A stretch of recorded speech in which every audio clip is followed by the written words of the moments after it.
সাবেক এমপি এবং বাংলাদেশ আওয়ামী লীগের যুগ্ম সাধারণ সম্পাদক। আমি আপনাকে কৃতজ্ঞতা ধন্যবাদ জানাচ্ছি আমাকে সময় দেওয়ার জন্য। আপনি শুনছেন আশা করি আমাকে। ধন্যবাদ। জি, তৌফিক মারুফ, আপনি আজকে তৌফিক মারুফের জার্নালে আপনি কথা বলার সুযোগ করে দিয়েছেন, এই জন্য আপনাকে অনেক অনেক ধন্যবাদ। এবং আপনার এই আজকের এই মাধ্যমে যারা অংশ দেখছেন আজকের এই অনুষ্ঠান এবং আগামীতে যারা দেখবেন, সবাইকে সালাম, শুভেচ্ছা, আদাব এবং মুবারকবাদ জানাচ্ছি। ধন্যবাদ। আমি আপনার যারা আপনার এবং আপনার মতো সিনিয়র রাজনীতিবিদ যারা আছেন, কিংবা আপনাদের চেয়েও যারা সিনিয়র রাজনীতিবিদ আছেন বাংলাদেশের মহান মুক্তি সংগ্রামে কিংবা আওয়ামী লীগের দীর্ঘ রাজনীতির পথ পরিক্রমার মধ্য দিয়ে এসছেন, তারা পুরনো আওয়ামী লীগের মাঠের রাজনীতি অর্থাৎ বিরোধী দলের রাজনীতি অনেকে এই প্রজন্মের, নতুন প্রজন্মের যাদের জন্ম হয়নি তারা দেখেননি, তারা হয়তো চিনেন না। কিন্তু মানুষ জানে বাংলাদেশ আওয়ামী লীগ, সরকারের আওয়ামী লীগ, ক্ষমতায় থাকা আওয়ামী লীগের চেয়ে বিরোধী দলের আওয়ামী লীগ অনেক বেশি দুঃসাহসিক, অনেক বেশি বলিষ্ঠ এবং আরো জোরালো আন্দোলনে তাদের ধারে কাছে কেউ আসতে পারে না, তেমন কথাই সবাই জানে। একটা মিথ এইটা। এই যে আপনারা যখন দেশে ফিরবেন, নেত্রী যখন দেশে ফিরবেন, সেটি কেমন হতে পারে এটি বলার আগে বা আপনার জানার আগে একটু জানতে চাচ্ছি আপনাদের প্রস্তুতিটা কেমন। অর্থাৎ দিল্লি, কলকাতা কিংবা দেশের বাইরে বিভিন্ন জায়গায় যারা আছেন তারা প্রস্তুতি নিচ্ছে, এটা আমরা জানতে পারছি। প্রস্তুতিটা কেমন আপনি যতটুকু একটু বলতে পারেন, কারণ কৌশলগত কারণে অনেক কিছুই বলবেন না, এটা আমরা জানি, জানতেও চাইবো না, কিন্তু যতটুকু বলা যায় ছোট করে বলে আমরা বিশ্লেষণে ঢুকবো। ধন্যবাদ আপনাকে। বঙ্গবন্ধু কন্যা শেখ হাসিনা বাংলাদেশের মাটিতে, বাংলাদেশের প্রিয় মানুষের কাছে এবং বাংলাদেশের মাটিতে দুর্দশাগ্রস্ত জাতিকে রক্ষা করার জন্য, উদ্ধার করার জন্য, গণতন্ত্র পুনরুদ্ধার করার জন্যই তার এই অভিযাত্রা, তার এই ঘোষণা। বঙ্গবন্ধু কন্যা দেশরত্ন শেখ হাসিনা, আপনি আন্তর্জাতিক গণমাধ্যমে রয়টার্সের মতো সংবাদ সংস্থার মাধ্যমে তিনি যখন সাক্ষাৎকার দেন, তখন বুঝতে হবে যে এর গুরুত্ব কতখানি। এবং এই সংবাদ পরিবেশন হওয়ার সাথে সাথে সারা বিশ্বের অধিকাংশ দেশের গুরুত্বপূর্ণ গণমাধ্যমগুলো ইলেকট্রনিক এবং প্রিন্ট মিডিয়াতে প্রকাশিত হয়েছে এবং ব্যাপক আলোড়ন সৃষ্টি হয়েছে, তোলপাড় শুরু হয়েছে। এটা বাংলাদেশের মাটিতে, বাংলাদেশের মানুষের কাছে, বাংলাদেশের সামাজিক যোগাযোগ মাধ্যমগুলোতেও এটা ব্যাপক আলোড়ন সৃষ্টি করেছে, জাগরণ সৃষ্টি হয়েছে, তোলপাড় সৃষ্টি হয়েছে। যদিও বাংলাদেশের গণমাধ্যমকে গলা টুটি চেপে ধরে রাখা হয়েছে, সেখানে প্রকাশ করতে দেওয়া হয় না। ইলেকট্রনিক এবং সংবাদ মাধ্যমগুলোকে, গণমাধ্যমগুলোকে এবং গণমাধ্যমের সাথে যারা সংযুক্ত সাংবাদিকদেরকেও কথা বলার এবং সংবাদ পরিবেশন করার কোনো সুযোগ নেই। নিয়ন্ত্রণ করা হয়, তথাকথিত অশুভ রাষ্ট্রযন্ত্রকে অশুভভাবেই ব্যবহার করা হয়, উদ্দেশ্যপ্রণোদিতভাবে। তারপরেও কিন্তু বাংলাদেশের মানুষের প্রত্যাশা এবং সৃষ্টি হয়েছে, বাংলাদেশের মানুষের প্রত্যাশা অনুযায়ী অনতিবিলম্বে দেশরত্ন শেখ হাসিনা বাংলাদেশে ফিরে আসুক, এটা বাংলাদেশের মানুষ চায়। এবং সকল শ্রেণী পেশার মানুষ, সাধারণ মানুষ, শ্রমজীবী মানুষ, বিশেষ করে নিম্নবিত্তের মানুষরা চায়, নারী থেকে তরুণ প্রজন্ম, ছাত্ররা এবং যারা প্রতারিত হয়েছে ফ্যাসিস্ট ইউনূসের যে প্রতারণার শিকার হয়েছে, দেশের অর্থনীতি, আমাদের শিল্প, সাহিত্য, সংস্কৃতি, কল কারখানা, সবকিছুই অর্থনীতি একটা ধ্বংসর দ্বার প্রান্তে দেশটাকে নিয়ে গেছে। একটি কালো অধ্যায় শুরু হয়েছে। আমাদের নেতাকর্মী সকলের ভিতরে ভয়, ভীতি, সন্ত্রাস, গ্রেপ্তার, একটা নাজুক পরিস্থিতি, বিপন্ন।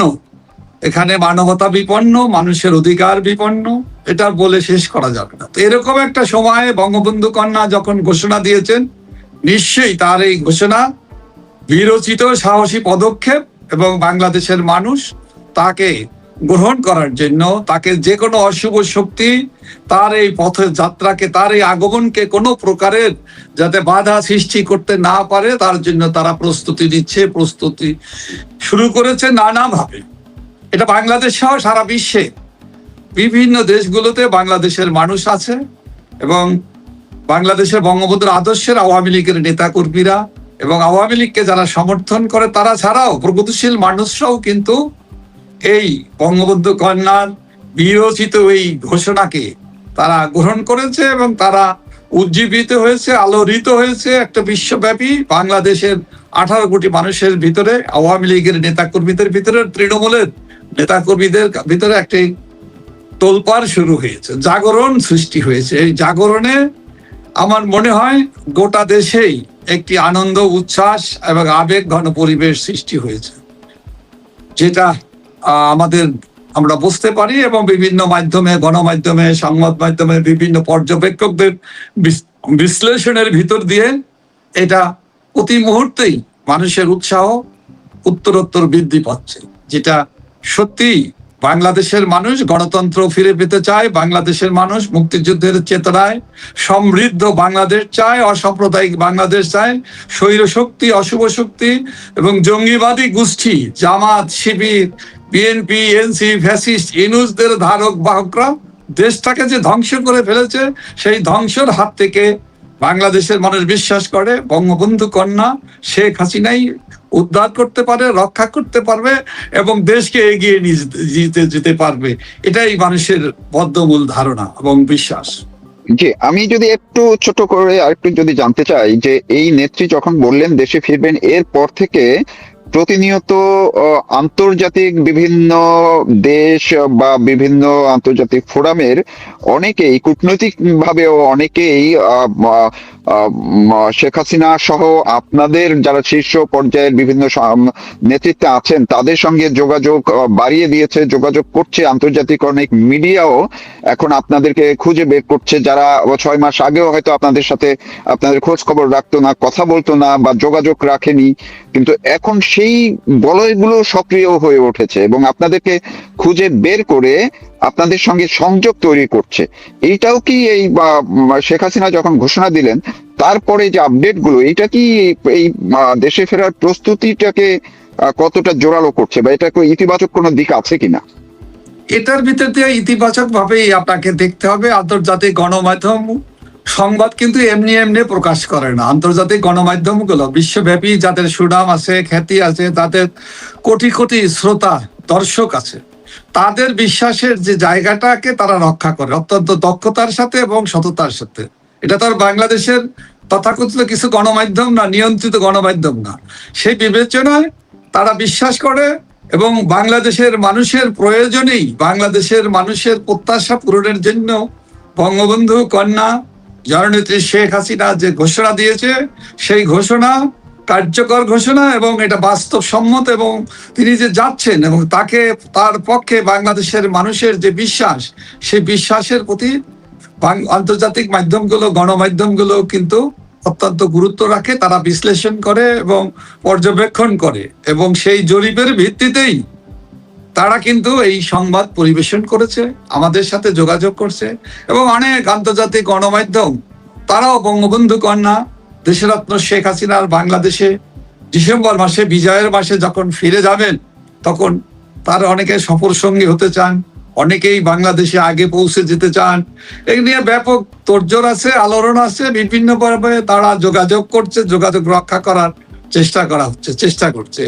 অনেকেই বাংলাদেশেরও আমাদের নেতৃবৃন্দ যারা আছে তাদের সাথেও বাংলাদেশের গণমাধ্যমের যে একটা বড় অংশ যারা লিখতে পারে না, বলতে পারে না, কিন্তু তারাও কিন্তু এই সংবাদ সংগ্রহের জন্য তারা অধীর আগ্রহে অপেক্ষা করছে, প্রস্তুতি নিচ্ছে।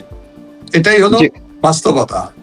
জি, আরেকটা বিষয় যে বিশ্বের বিভিন্ন দেশের আওয়ামী লীগের নেতা কর্মীরা তারাও এখন অনেকে কলকাতা, অনেকে দিল্লি বা বিভিন্ন জায়গায় ছুটে যাচ্ছেন। কেউ কেউ এমনও আমার কাছেও খবর আছে যারা আমেরিকায় ছিলেন দীর্ঘ বছর, তারা একেবারে প্রস্তুতি নিয়েই কলকাতায় কিংবা দিল্লি অর্থাৎ ভারতে পৌঁছে গেছেন ইতিমধ্যে, এবং তারা বলছেন যে যতদিন নেত্রী দেশে না ফিরবেন, মানে তারাও নেত্রীর সঙ্গে দেশে যাবেন এই প্রস্তুতি নিয়েই ভারতে পৌঁছেছেন। এর আগে তারা অন্য কোনো দেশে আর যাবেন না। তো এই যে একটা তোড়জোড়, এইটাকে আপনারা কিভাবে সমন্বয় করছেন? এত মানুষ যদি আপনাদের বা এই দিল্লি বা কলকাতায় জড়ো হয় সবাইকে নিয়ে, এটার তো একটা সমন্বয়ের ব্যাপার আছে, আপনারা কিভাবে করছেন? কারণ আপনারা তো মাঠেও কথা বলছেন, প্রতিদিন মিটিং করছেন। তো সবগুলো সমন্বয়টা কেমন হচ্ছে? এটা একটা বিশাল ব্যাপার হয়ে দাঁড়িয়েছে। ইতিমধ্যেই সময় এখনো তো আছে, তারপরে কৌশলগত ব্যাপার আছে। সব বিষয়গুলোকে বিবেচনায় নিয়েই কিন্তু আমাদেরও কথা বলতে হয়।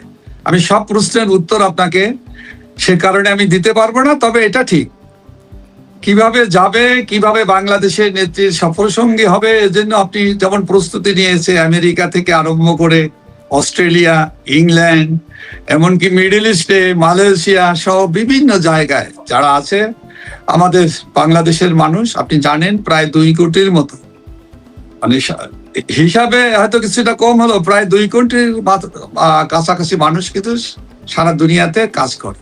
জাপান থেকে কোরিয়া, হ্যাঁ, কোথায় নেই সেই মানুষগুলো। অনেক অধিকাংশ মানুষের, বিশেষ করে যারা বঙ্গবন্ধুর ভক্ত, শেখ হাসিনাকে যারা মন দিয়ে হৃদয় দিয়ে ভালোবাসেন ও আস্থা রাখেন, তারা ফিরে যেতে চান। এই অভিযাত্রায় তারা অংশগ্রহণ করে তারা গর্বিত হতে চায়। তাদের বিভিন্ন ধরনের প্রস্তুতির কথা আমাদেরকে জানানো হয়েছে। অনেকে তার সাথে যেতে চান, ওনার সাথে যেতে চান, অনেকে আগে যে পৌঁছে তাকে রিসিভ করতে চান, অনেকে চার্টার্ড প্লেনে করে যাবেন, তারও প্রস্তুতি হচ্ছে। এগুলো নানা ধরনের প্রস্তুতি আছে, তোলপাড় হচ্ছে। এক ধরনের এটা নিয়ে সকলের ভিতরে কে কিভাবে যাবে যোগাযোগ হচ্ছে, এবং কিভাবে এই যে বঙ্গবন্ধু কন্যা ইতিমধ্যেই কিন্তু বলেছেন, আপনি জানেন সর্বশেষ আওয়ামী লীগের একটি সভায়, মানে 16ই জুলাই গণহত্যা দিবস, গোপালগঞ্জ গণহত্যা দিবস স্মরণে এবং বঙ্গবন্ধু কন্যার 1/11 সময় কারা বন্দি দিবস হিসাবে যে অনুষ্ঠানটি হয়েছে, সেখানে তিনি পরিষ্কার বলেছেন আওয়ামী লীগের এ যাবৎকালে এই 23 মাস 15 দিনের মতো হবে, প্রায় 4.5 লক্ষ নেতা কর্মীকে গ্রেপ্তার করা হয়েছে। তারা অনেকে আস্তে আস্তে জামিন পেয়েছে, আবার গ্রেপ্তার করা হয়েছে, এবং এইভাবে নানাভাবে আমাদের আওয়ামী লীগের প্রায় 4.5 লক্ষ নেতা কর্মী গ্রেপ্তারের যন্ত্রণা ভোগ করেছে। অনেকে লক্ষাধিক নেতা কর্মী এখনো কারাগারে বন্দী আছে। এখানে আমাদের প্রবীণ আওয়ামী লীগের নেতৃবৃন্দ, বীর মুক্তিযোদ্ধা আমির হোসেন আমুর মতো নেতা, যিনি মহান মুক্তিযুদ্ধের জাতির পিতার সরাসরি নির্দেশে নেতৃত্ব দিয়েছিলেন, তার মতো মানুষও কারাগারে আজকে বন্দী, বয়স্ক মানুষ। এরকম আওয়ামী লীগের প্রেসিডেন্টের অনেক নেতা, ডক্টর আব্দুর রাজ্জাক, কর্নেল ফারুক খান, শাহজাহান খান সহ আব্দুল সোবহান গোলাম, এবং আরো অনেক অসংখ্য নেতা, আমি নাম বলে শেষ করতে পারবো না। সকল আমাদের সেই আওয়ামী লীগের 130 জনের উপরে আছে এমপি, সংসদ সদস্য ছিলেন, তারা কারাগারে। লক্ষ লক্ষ নেতাকর্মী কারাগারে বন্দী। এর বাইরেও আমাদের হিসাবে যে বিভিন্ন মামলা বাণিজ্যের নামে ভয় দেখানো, সন্ত্রাস ছড়িয়ে আতঙ্ক সৃষ্টি করা, গণগ্রেপ্তার করে গণবাণিজ্য করার জন্য, চাঁদাবাজি করার জন্য আমাদের প্রায় 14 লক্ষর মতো নেতাকর্মীদের বিভিন্ন মামলায় জড়ানো হয়েছে। এখানে নাম দিয়েছে, তার পরিমাণ প্রায় 4.5 লক্ষ থেকে 5 লক্ষর কাছাকাছি।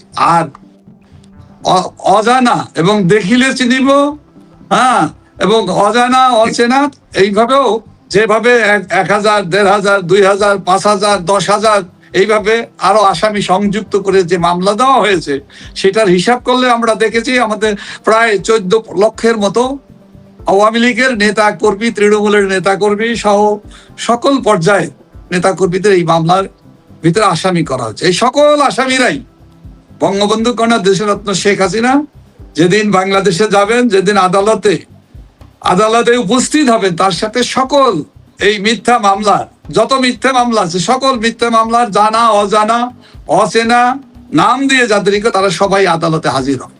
এটা একটা অন্যরকম একটি পরিস্থিতির সৃষ্টি হবে, যে অন্যায়ের একটা সীমা আছে, মিথ্যা মামলার একটা সীমা আছে। কিভাবে দেশের মানুষকে আতঙ্কগ্রস্ত করেছে, বিশেষ করে আওয়ামী লীগের নেতা কর্মীদের সাথে যে বৈষম্য, যে অবিচার, যে অন্যায়, যে জুলুমবাজি করেছে ফ্যাসিস্ট ইনুস এবং তারই প্যাকেজ সরকার। বর্তমান সরকার তো ফ্যাসিস্ট ইনুসের এবং তার দোসরদের উত্তরাধিকারের প্যাকেজের অংশ।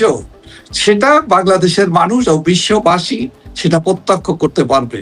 সেজন্য আমাদের এই যে যাত্রা, বঙ্গবন্ধু কন্যার যে দেশে ফিরে যাওয়ার যে ঘোষণা, যে বিরচিত সাহসী পদক্ষেপ, এবং তার আগমনে বাংলাদেশের মানুষের ভাগ্যের পরিবর্তন হবে। অত্যাচার, নির্যাতন, বিপন্নতা, হিংসা, জিঘাংসা, প্রতিহিংসা, বৈষম্য, অবিচার, অন্যায় এবং সাম্প্রদায়িক রাজনীতির অবসান, সাম্প্রদায়িক চিন্তা চেতনার অবসান ঘটাবার লক্ষ্যেই দেশরত্ন শেখ হাসিনার এই আগমন। সেই আগমনে বাংলাদেশের মানুষের হৃদয়ে নতুন করে প্রাণের স্পন্দন শুরু হয়েছে, জাগরণ সৃষ্টি হয়েছে, বিশ্বাসের জায়গা, ভরসার জায়গাটি আরো প্রশস্ত হচ্ছে।